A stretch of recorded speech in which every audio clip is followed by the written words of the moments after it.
another piece, and you're really going to like this because you're right up to speed with all of this. You're fine-tuning this. You're right on the brink of these manifestations beginning to flood in. So here's some things that will help you to realize that. Realize meaning manifest. Sometimes we project a thought, and Esther begins to find a word that says it will be revealed to you. But that's not quite the way we want you to hear it, because it's always being revealed to you, but you've got to be in the vicinity to realize it. So it's the turning of your dial. The revelations are happening. We know where you stand in relationship with everything you want, and we know the path of least resistance to get you from where you are to everything you want, and we're talking about the manifestation. So we're constantly revealing the path, but you got to do something so that you realize the path. And what it is you have to be willing to care about how you feel and not step where it doesn't feel good. So there's some new things that we've been talking about recently that have really helped Esther, really helped a lot of people who are focusing with them. So just follow this train of thought just a little bit. You're right there. Law of attraction and momentum, same subject. Yeah? Trajectory, really good word. Trajectory meaning the thoughts that I have been thinking have carved out a vibrational path on both wanted and unwanted. Yes? Beliefs matter. You were source energy before you were born into this body and still are. So there is a source energy trajectory that is the path that everybody's talking about all the time. Want to find my path, want to find my path. We want you to too. The trajectory, the source energy. But it's not just what source wants in some disconnected fashion from some not really paying attention to who you are. It's this trajectory of all that you've become and all that you've added to it. What you thought about yesterday that you added to that trajectory matters too.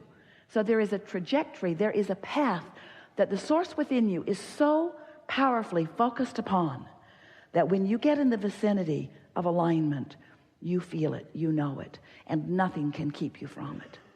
Esther began discovering that when we said the words, don't go looking for your path, prepare yourself vibrationally so that it can appear beneath your feet.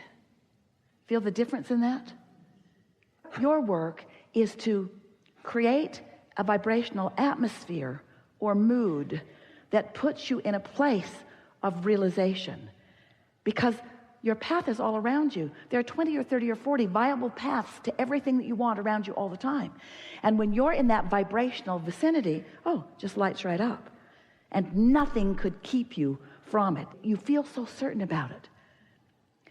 If you could understand, and we want you to, and we'll use every word that Esther can find in her vocabulary to help you to understand it more, although we have to say to you, a disclaimer here, words don't teach. It's only life experience. But sometimes we say things that then your life confirms. So there is this point of attraction that is you, this mood or atmosphere that is you.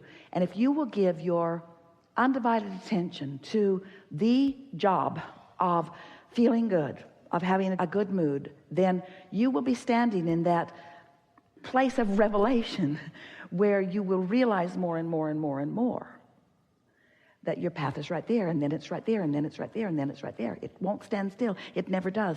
It's more, more, more, more, because source is flowing and demonstrating with you and to you and through you. So there are two things you can do to slow momentum, many more than that really, but two things that really work well. One is go to sleep. That stops momentum. Don't sleep all day, just occasionally. And the other is you can meditate. When you meditate, you quiet your mind. When you quiet your mind, you stop thought. When you stop thought, you stop momentum. Gives you an opportunity to come into alignment with who you are. And there is one more very important thing that we want to say to you. You are source energy in these physical bodies. Do you know that? There is a trajectory, there is a momentum of well-being that is very powerful, that without knowing it, you've been practicing hindering with contradictory thought. So when you meditate, what happens is you quiet your mind, and your natural trajectory, your natural momentum then can have more effect in your experience. It's like, imagine a cork bobbing on the surface of the water. That's pure positive energy. That's absence of resistance in this analogy. Now you can hold that cork under the water. I don't have enough money, or I'm really mad at that guy, or that person did something inappropriate, or I don't like the way you spoke to me, or I don't like the way that came down, or I don't like what's happening in government, or I don't like what's happening, or I don't like what my children are doing, or. You can hold that cork under the water in disapproval of something, in negative attention to something. But when you are distracted from that subject, like in slumber or meditation or appreciation, you let go of the cork and it bobs right back to the surface where you naturally belong. So what we're wanting to say to you is that while you do, everyone does, you have some beliefs that are not serving you. The source within you knows who you really are and what you really want. In other words, all day, every day, as you sift through the contrast of your experience, you are launching these rockets of desire. I don't want to be rude. I want to be kind. I don't want others to be rude. I want others to be kind. I don't want to not have enough of this. I want to live in prosperity of health and dollars and so forth. So as you've been launching these rockets of desire, these vibrations have emanated from you and have added to this vortex of creation that you were when you were born, that pure positive energy, all-knowing, powerful, worthy being that you are. When you made the decision to come into this body, you didn't come to fix things that were broken. You know there were not any broken things. You came for the joyous experience of joyful expansion. And so there was a trajectory, there was momentum. We call that your vortex. It's this vibrational reality that has the potential of manifesting, but you have to, in your conscious awareness, be in a vibrational place that is in harmony with what's in this vortex. So some of you have been listening to us for a while, yes? And you've been hearing us talking about law of attraction and how powerful it is, and how there's no exclusion. And even though there's a war against drugs and a war against cancer and a war against teenage pregnancy and a war against and a war against and a war against, a war against poverty, a war against, the war against terrorism, a war against, all of those things are just getting bigger and bigger and bigger and bigger. Not one of those wars against anything is making anything smaller, because there is no exclusion. You cannot push it away. You only bring more of it to you, you see. And so the key to the happily ever after that you're wanting, the key is to clean up your focus. But you can't just all of a sudden stop thinking something that you've been thinking, because law of attraction is bringing thoughts to you like the ones that are most active. So you've got to find ways of deactivating what you don't want by going general, and activating more and more what you do want, becoming more and more specific. You see what we're getting at? If you find yourself in the middle of a conversation about something that you do not want, stop talking about it as soon as you can. That helps. And in time, you'll stop talking about it, you'll stop thinking about it, you'll stop attracting it, you'll stop being part of that. Your point of attraction will shift. It's my job to use the power of my focus to focus myself into a vibrational state of being where I can, now, you see, we're going further than we've ever gone before in a discussion ever. Turning thoughts to things. I'm finding a way to achieve a vibrational mood or atmosphere, because I care about how I feel, first and foremost. And in doing so, in the absence of resistance, my vibration raises to the frequency of the source within me who knows all that I've become and leads me directly to it. That's how things come out of thoughts. In other words, they're not being shipped in from other planets. It's not about somebody else gathering it up and handing some of it to you. It's about you allowing yourself a vibrational frequency that helps you to realize. You've all had the experience. Happens to Esther on a pretty regular basis. There's something that she's looking for and she can't remember where it is. She's spread out all over a lot of places.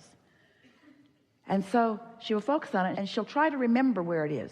Try to remember, where did I put that? When did I last use it? But then she'll just relax and remember Somebody knows where it is.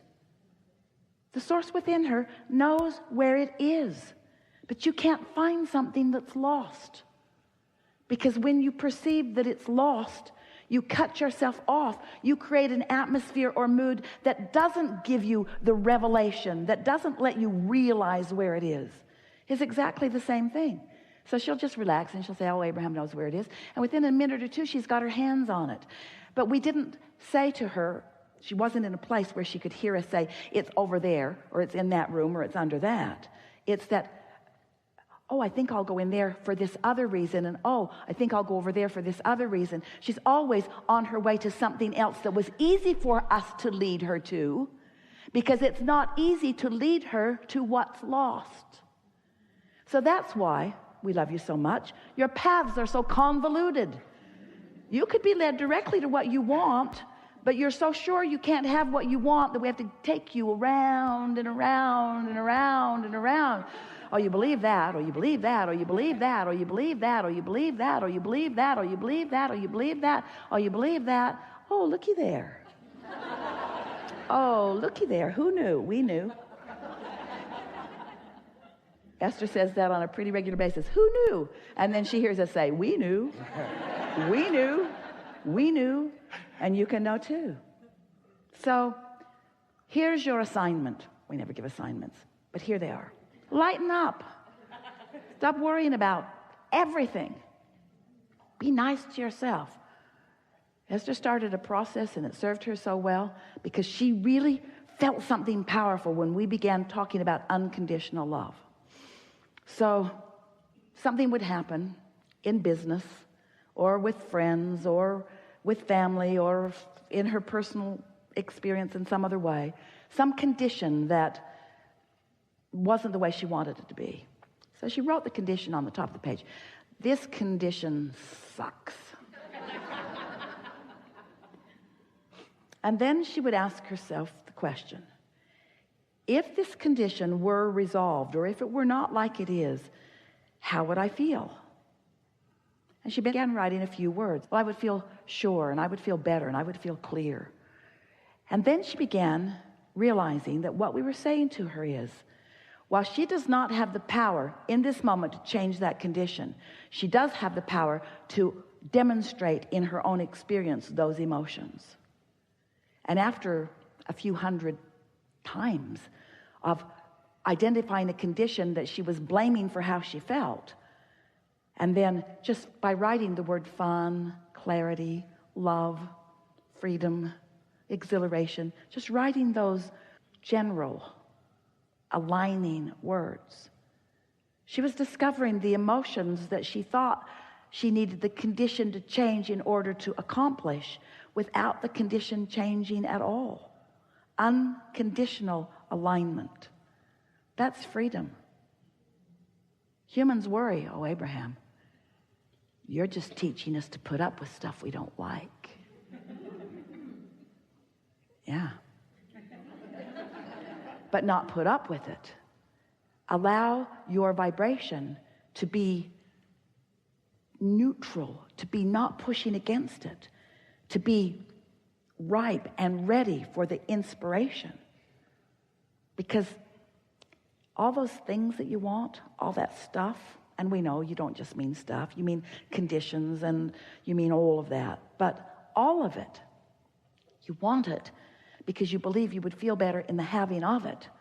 And we want you to show yourself that you can feel better without the having of it, and then you have it. That is just the trickiest thing. Esther argued with us about that for about 5 years. You guys should have set that up better. Are you saying to me that if I really want something, that my desire for something that I don't have is going to prevent me from it, and I have to just kind of chill out and not try so hard? And we say, yeah. You have to find a way not to have active within you your awareness of its absence.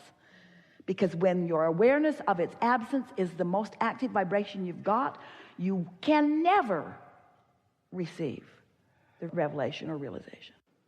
We've enjoyed this interaction more than words can explain. And we want you to know that these thoughts have never been before unto